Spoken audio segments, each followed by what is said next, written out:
Okay, so welcome back to another video / podcast. I think this is getting released as a podcast as well, but nonetheless, as the title would suggest, today is a Q&A. So I've got a few questions here on my phone. I'll probably go through about 5, maybe 6, and just sort of deep dive into a few of them. There's a few chill questions, a few little bit more deep divey questions as well. So we'll start with a bit more of a chill, I guess, one. So someone asked, what's your go-to meal when you're short on time, but you need to get your protein in? So this is a very easy one for me personally. So whenever I'm out and about, one of the best things is, in my opinion, beef jerky. So beef jerky, very underrated. It's beef. Usually it's about 20 protein for a bag. I think it's like 6 carb and maybe 2-3 fat, depending on what you get. I think there's a difference between like jerky and biltong, especially from a carbohydrate perspective as well, and that fat perspective. It's probably one of my simpler ones. I really do like going with, this is probably one that's a little bit off the cuff in the sense of like, it's not that great for you. If you want a bit of best of both worlds, you want to get a little bit of carbohydrates in and a little bit of protein in, it's the oat pluses. So like the protein oaks, Rockaby's Farms, things like that. The milk proteins are usually a little bit of a safer bet, but realistically, in a perfect world, you can't go wrong with just like 2 tubs of like Chobani Fit or YoPro or something like that as well. You can get those on the go. You're just going to make sure you have a spoon handy. Hot tip for that one, buy a packet of like plastic or wooden spoons. I don't think you can even get plastic spoons anymore. Wooden spoons, and just leave a pack in the car. That's what I do. I've got like the wooden sporks that I just leave handy in my car for whenever I need to forget cutlery. So that's a good one. If you could only do 3 exercises for the rest of your life, what 3 exercises would you pick? Now, this is also a bit of a tougher one. I feel like I need to think about it strategically a little bit more. So the first thing would probably be some form of like chest press. Probably I would go with like an incline Smith machine press. Now, the reason I go with something like an incline Smith machine press is because you load the pecs whilst also loading the front delt, and you're still getting a little bit of tricep loading as well. I feel like it's a little bit of a no-brainer for that upper half. I love an incline Smith machine press. It's safe on the joints. You can adjust it to be perfect for your body. You can adjust that incline on the bench as well to be perfect too. So I'd probably go with an incline Smith machine press to start with, just because, yeah, you can load a little bit of, a bit of variety. You're hitting more than you probably need to. The second one would probably be a 45-degree leg press. Again, like you're loading through quads, you're loading through glutes, you're loading through a little bit of hamstring. You're not getting as much. It's a bit controversial, that one, I reckon. And you're probably getting a little bit of calf as well if you were to drop your feet quite low. I feel like I'm finding ways to sort of cheat this one. And I feel like that'd probably be one of the go-tos for at least legs, to grow legs a little bit better. And then third one, it's hard. I'm thinking like bent over barbell row whilst also contemplating a conventional deadlift. And the reason I say that is because I feel like with a barbell row, you're still loading a little bit of posterior chain, although it's not predominantly posterior chain through the glutes and hamstrings. It will be a little bit more back. You can probably drive like lats and upper back a little bit better whilst also getting a little bit of bicep in. But then I'm thinking deadlift because, again, it probably loads that posterior chain. The only thing you're missing from a deadlift is probably hitting biceps a little bit more. But I still feel like you probably hit the biceps. So I think I'm going to go with something like a stiff-legged or like conventional deadlift. So stiff-legged conventional deadlift, incline Smith machine chest press, and a leg press, 45-degree leg press. How do you break through a plateau when it comes to strength or muscle growth? There's a few ways you can sort of look at this. Let's start strength. So there are a few ways you can sort of break through it with strength. And one of the most underrated things that I think that a lot of people don't take into account is taking 1 step back to take 2 steps forward. So when I say that, a lot of my clients, they're like, I've got this movement, I just can't progress. It's like, let's fucking can it. Like, I don't want to be doing it. We're going to can this movement. And personally, I think it's silly. I think you can take a step back to take 2 steps forward. So what I say to them in a lot of cases is there's 2 things we can do. I say pull back on load, and it might be maybe 10%, 15%. So say we're doing a 100 kilo bench press, it's like pull back to like 90 kilos, right?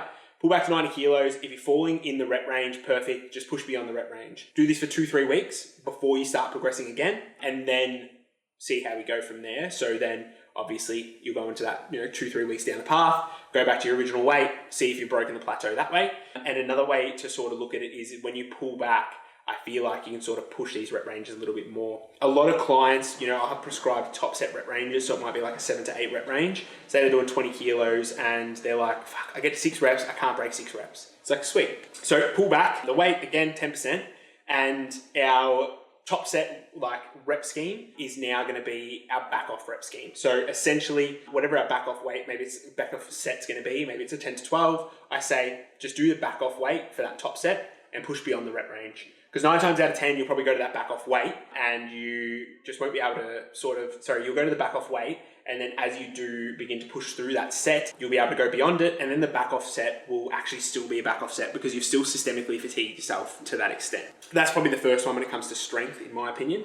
As far as from a muscle growth plateau, it's a little bit of a harder one, I think. A lot of the times when we do see that like rate of gain does start to slow down or body fat does come up too quickly, what I tend to do is when you do a little bit of a tidy up phase. So what I do for a lot of people is I don't even tidy up phase it a lot of the time. What I'll actually do is I'll pull them back to maintenance. So I'll pull their calories down to maintenance for a little bit, maybe like 4 weeks, 6 weeks, and we sort of see how the body responds there, and then we begin to push up again. So it's always, again, it's very similar. It's like taking 1 step back to take 2 steps forward. We're going to pull your food down a little bit and then see how we can sort of go to push food back up again. A lot of people would see stalls and just be like, let's push up food, like that's what we need to do. Some things you do need to take into account as well is like their insulin sensitivity. So you need to take into account like where their blood glucose is looking.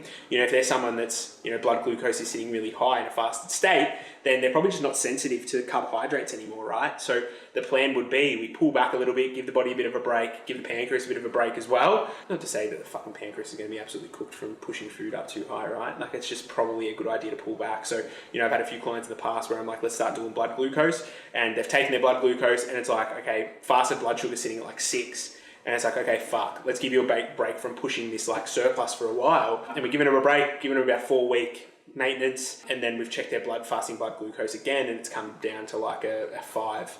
And then, you know, again, we just keep an eye on it. Every check-in, every Friday, every Thursday, whatever their check-in day is. I say every Friday because one of my guys does it every Friday. So every Friday, we'll check it and we'll see where it sits, and usually it holds pretty well, and as we see it start to tick up a little bit more aggressively, we'll sort of look again to see where we need to pull back. But generally after that little bit of a break from the carbohydrate increase, we'll see a little bit of a change, so it's nothing too crazy there.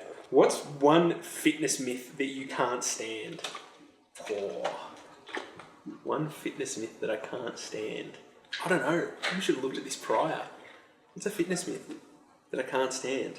Maybe when people say, I just want to tone up, I don't like, because technically it is a possibility. And what I would like, I actually had a check-in yesterday where I went through this. When they say they just want to tone up, it's more of a body recomp, right? Like you're looking at a body recomposition. It's not so much toning up. The idea is to put yourself, you know, around maintenance and just sort of try and hold there where we can, you know.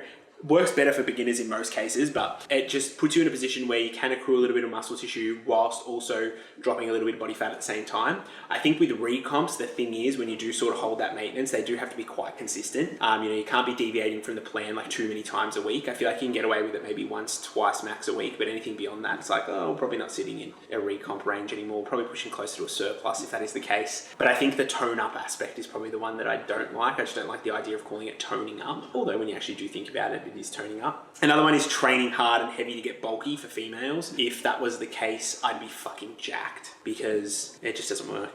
Like, it's not true. Just because you're training heavy and hard and pushing, you know, high intensity, you're not going to look bulky. You know, you're going to put on muscle tissue, but you're never going to look as jacked as like a male.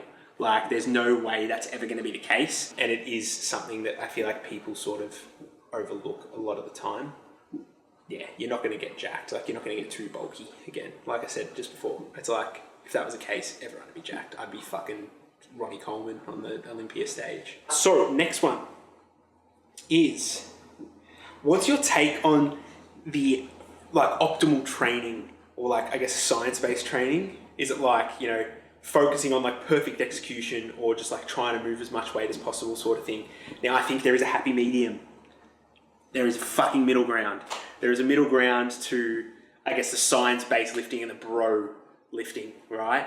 There is definitely, yeah, a middle ground. And I think it's something that a lot of people get really fixated on and really lost on. And I'm one of those people. I think I did a podcast recently, I can't remember which one it was on, and I was sort of discussing that. And I was like, I feel like I got lost in my training a little bit at one point because I was trying to be too meticulous with it. And a lot of the time you can get lost. And I think there is a big, big middle ground. I think time under tension is super important. Do I think training in lower rep ranges is like the best bet? yes, if you can train with like a really high intensity. I feel like, again, that's like one of those ones where, you'll see people that are like, oh, you don't need to train beyond like X rep range. And it's like, yeah, if you know how to train hard and well, right? I feel like time under tension is a big one where like technically time under tension comes down to form, like being able to keep the muscle under that tension comes down to having like appropriate form and being able to like absolutely nail the movement. But I think like you need to learn to train with intensity to be able to benefit from a lot of that. Like I said, there is a middle ground. Like it's not like lifting heavy for 5 reps is going to grow. This is another one that actually had a client yesterday. We spoke about this and I was saying, yeah, it's like, oh, you can train within that 8 rep range, but at the same time, it's like, you're not just going to lift heavy because you want to fall within an 8 rep range because your form might end up shit.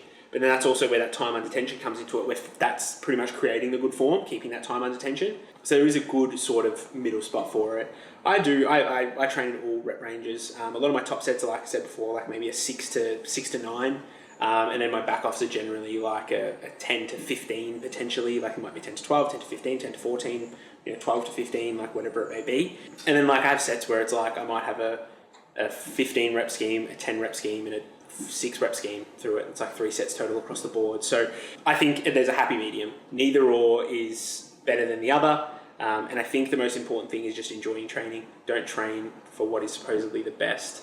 Train for what you enjoy, because when you actually enjoy training, you get so much more out of it. That's like probably throughout my, I guess, training career, the most progress I've probably made is when I've actually enjoyed my training. So that's a good little tip to take away as well. What is your best mindset advice for someone that's trying to stay consistent with training and nutrition? Routine. Create a good routine. I feel like having a good little regimen and a good little routine and building good habits is probably the best thing to stay consistent. Whether it's just something so small, like one of the biggest ones, clients say like, oh, I forget to take my supplements in the morning.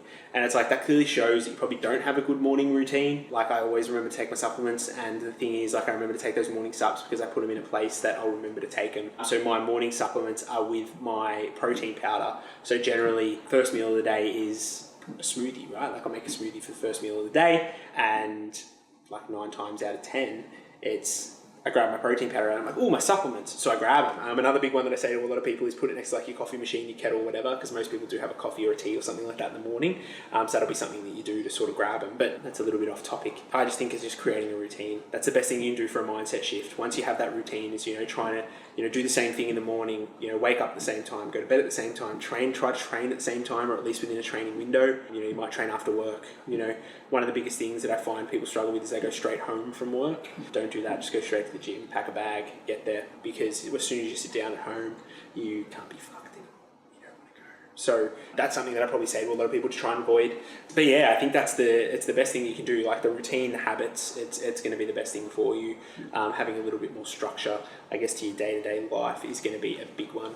If you only had 30 minutes a day to train, what's the best way to maximize your training? I'm going to go 30 minutes. I feel like 30 minutes is a little bit unrealistic. Let's say you have 45. So what I'd probably do is I'd probably allocate 15 minutes of cardio. So this is just a general person, right? I do 15 minutes of cardio, I'd probably look to do a mixture of like miss and hit. So what I do is 10 minutes of like miss cardio, being something that's like a little bit more steady state. So maybe like cross trainer, Stairmaster, something where heart rate gets above 120 plus beats per minute. I then probably do 5 minutes of hit. What I do is I probably do something like a 20 seconds on, 20 seconds off, or 20 seconds on, 30 seconds off. And I'd probably do that for however many minutes of 5 minutes that does accumulate for. And then I keep my split very simple. I'd probably just go like upper, lower, upper, lower. I'd probably only train 4 days a week. And what I would do in those sessions is I try to hit like every body part at least once in those sessions. So, in those upper sessions, I'd probably do like, one front delt movement, one chest movement, one lat movement, one bicep movement, and one tricep movement. And then maybe in the other session, I'd probably do something like one side delt movement, another pec movement. Maybe one of those sessions can be a fly, one of them can be a press. And then I'd probably hit like an upper to mid back movement, and then one bicep, one tricep. As far as legs go, I'd probably just keep it simple. It'd be like leg curl variation, leg extension variation, squat or leg press variation, maybe times 2. Or not even, maybe a squat or leg press variation, a lunge variation, or at least a glute bias variation of something, and then calves. Keep it simple. You probably only need about five exercises a session. I'd go like 3 sets. I wouldn't even set a rep range for them. I'd just try and train to like borderline failure and just try and push the sets as hard as I can. I feel like that'd be a good way. So like just like an upper lower split, 1 exercise per muscle group, and then obviously a little bit of missed cardio and a little bit of high intensity steady state cardio as well. I reckon that'll wrap up the video there and then wrap up the, I guess, podcast. I don't know if this is coming out as a podcast, probably isn't, but if you did enjoy the video, please hit the thumbs up button, I guess. Hope you enjoyed it. Catch you in the next one.